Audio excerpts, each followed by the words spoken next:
ما كان محمد أبا أحد من رجالكم ولكن رسول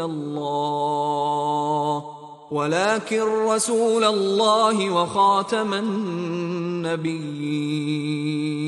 وكان الله بكل شيء عليما.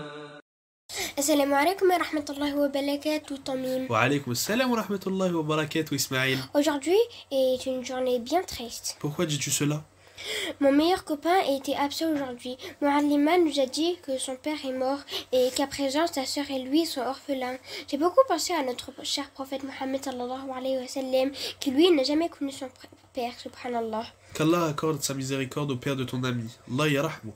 Tu as raison Ismaël. Mohammed n'a jamais connu son père, mais en plus de ça, il a connu une enfance douloureuse. Comment ça? Assieds-toi et je vais te raconter la suite de l'histoire du prophète Mohammed.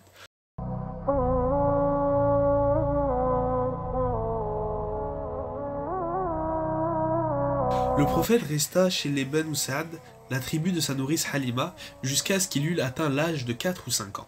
Un jour, alors qu'il jouait avec son frère de lait et d'autres enfants, l'ange Jibril se saisit du petit Mohammed, lui ouvrant la poitrine et retirant de son cœur un caillot de sang en disant « Cela représente l'emprise du shaitan sur toi ». Puis, il lava le cœur avec de l'eau de Zamzam dans un récipient en or et le remit dans sa poitrine.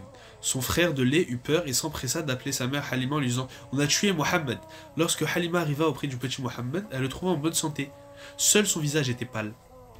Après cet événement, Halima devint inquiète pour le petit Mohammed et décida de le ramener auprès de sa mère Amina. Un jour, Amina voulut honorer la mémoire de son mari Abdallah, le père du prophète Mohammed. Elle décida de visiter sa tombe à Yathrib. Elle se mit en route pour accomplir ce voyage de 500 km en compagnie de son fils, de sa servante Ayman et de Abd al-Muttalib, le grand-père du petit Mohammed. Sallallahu alayhi wa sallam. Il est resté un mois à Médine, puis reprirent le chemin de retour vers la Mecque. Arrivée à un lieu appelé Al-Abwa, elle tomba gravement malade et mourut. Cela veut dire que désormais Mohammed était orphelin de père et de mère? Oui, c'est bien ça. Et il était âgé de 6 ans seulement. Qui s'occupa de Mohammed alors? C'est Abd al-Muttalib qui le prit en charge et le ramena à la Mecque. Il avait beaucoup d'affection pour son petit-fils, il l'aimait très fort et il était très tendre et doux avec lui. Mohammed était ainsi tellement attaché à son grand-père qu'il ne le quitta pas. On raconte même une petite anecdote à son sujet. Abd al-Muttalib avait une habitude quotidienne. Lorsque l'ombre de la Kaaba commençait à s'étendre, les fils d'Abd al-Muttalib étalaient un tapis à l'ombre de la Kaaba pour leur père. Par respect pour leur père, aucun d'eux n'osait s'y installer. Mais lorsque le petit Mohammed venait, il s'asseyait dessus. Ses oncles essayaient de l'éloigner du tapis, mais lorsque Abd al-Muttalib les voyait, il n'acceptait pas et leur disait « Laissez mon petit-fils, je jure par Allah que cet enfant est destiné à un grand avenir. » Il le prenait près de lui, passait sa main sur son dos, et il était toujours satisfait de ce que le jeune enfant faisait. Mohammed ne vécut aux côtés de son grand-père que 2 ans. Pourquoi? Qu'est-il arrivé? Lorsque Mohammed eut atteint l'âge de 8 ans, son grand-père Abd al-Muttalib mourut à la Mecque. Mais qui allait prendre en charge Mohammed si jeune? Avant de mourir, Abd al-Muttalib le confia à son fils Abu Talib. L'oncle du prophète, Abu Talib, prit soin de son neveu, l'éleva parmi ses enfants, et il avait pour Mohammed plus de tendresse et d'amour qu'il en avait pour ses propres enfants. Ainsi, Mohammed grandit sous la responsabilité d'Abu Talib qui lui enseigna le commerce. Lorsqu'il fut âgé de 12 ans, il accompagna son oncle Abu Talib dans un voyage commercial pour la Syrie. La caravane atteignit la ville de Bosra, dans laquelle se trouvait un monastère où vivait un moine, connu sous le nom de Bahira. Lorsque Bahira vit la caravane, il sortit à leur rencontre. Il observa attentivement Mohammed, il regarda entre ses épaules et vit une marque. Il demanda qui est le responsable de cet enfant. On lui indiqua Abu Talib. Le prêtre lui demanda qui es-tu. Il répondit je suis son père. Le prêtre dit alors non, le père de cet enfant ne peut être vivant. Abu Talib lui dit il est le fils de mon défunt frère. Le prêtre dit maintenant tu dis vrai. Il n'y a pas un rocher ou un arbre auprès duquel vous soyez passé qui ne se soit prosterné devant lui. Il ne se prosterne qu'au passage d'un prophète. Cet enfant sera le maître des habitants de ce monde, celui que Dieu enverra comme miséricorde pour l'univers. Je l'ai reconnu par le sceau de la prophétie qui se trouve sur son épaule. Sa description se trouve dans nos livres. Le moine les accueillit ainsi généreusement chez lui, leur offrant hospitalité alors qu'il ne le faisait avec aucune autre caravane.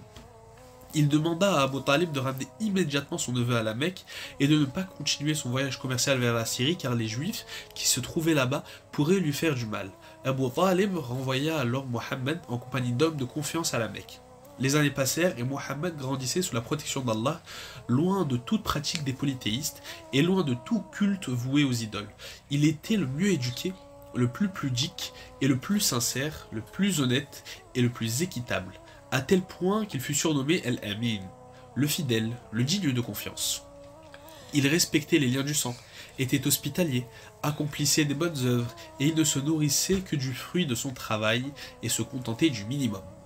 Il était si jeune et pourtant exemplaire. Tout à fait, Mohammed avait à peine 15 ans lorsqu'une guerre éclata à la Mecque durant les mois sacrés. Le prophète participa à cette guerre en préparant des flèches pour ses oncles. Peu de temps après cette bataille, un autre événement eut lieu à la Mecque.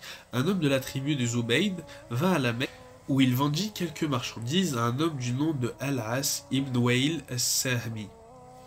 Mais ce dernier refusa de payer. Le vendeur alla alors chercher de l'aide afin qu'il puisse récupérer le prix de sa marchandise. Personne ne le soutint. L'homme de Zubayd se rendit donc sur le mont d'Abu Qubays. Il récita en criant un poème dans lequel il demandait l'aide des Mécois. Un homme l'entendit, Az-Zubayr ibn al-Muttalib, qui fut choqué et indigné de l'injustice et de l'oppression qui venait de vivre cet homme. Alors, les nobles et les chefs de tribus se réunirent et se mirent d'accord sur un pacte appelé Al-Fudul. Ils firent le serment solennel de venir en aide à tout homme qui subirait une oppression ou une injustice à la Mecque, et de le soutenir jusqu'à ce qu'il reprenne ses droits. Ce pacte fut conclu dans la maison de Abdallah ibn Judhan, un homme noble. Et il y avait parmi les hommes présents le prophète Mohammed. Il était présent car il était véridique et digne de confiance. Je vais alors m'efforcer d'être honnête et de dire toujours la vérité. Comme ça, Abi et Ummi pourront avoir confiance en moi. Je souhaiterais tellement ressembler au prophète. Tes propos sont très justes, car on se doit de prendre exemple du prophète Mohammed sallallahu alayhi wa sallam. Il est un modèle pour l'humanité. Jazakallahu khairan. Wa khayran jazak. Finis de déguster ton chocolat et applique-toi bien à faire parfaitement tes ablutions pour la prière de l'Aïcha.